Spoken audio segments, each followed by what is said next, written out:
Liz Truss, do you have an apology for the people whose mortgages went up so much during your time in office? Well, I question the premise of what you're asking me, Ed, because the fact is, mortgage rates have gone up across the world.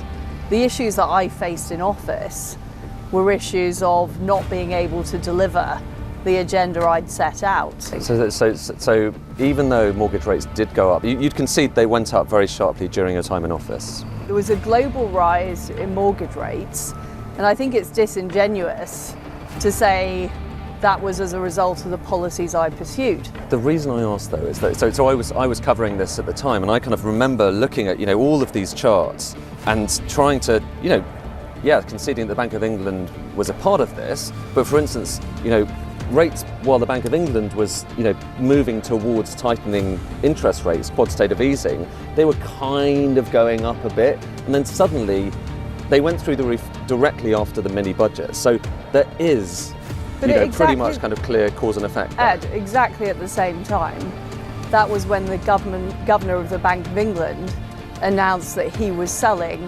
£40 billion of government gilts. Well, it's not quite the same time. It wasn't quite the same time. That was one day, and then the next day came the mini budget. It is exactly the same time. But these charts are day by day, and day by day you can see not much going on, and then the mini budget happens. This is, for instance, the cost of insuring the UK against default, and then suddenly up goes that cost. So the UK becomes a scarier place.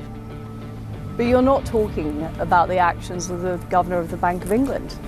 The governor of the Bank of England. Your actions. Well, but what I'm saying is that the specific issues that caused the difficulties in the market were largely as a result of decisions made by the governor of the Bank of England.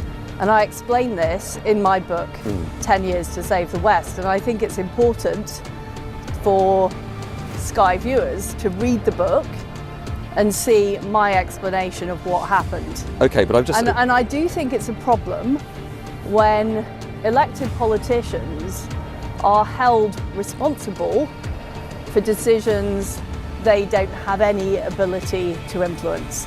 And that is what has frustrated me about this situation. I'm not saying that I got everything absolutely perfect. Click here to see Lord Ashcroft hiding in a toilet from questions about tax.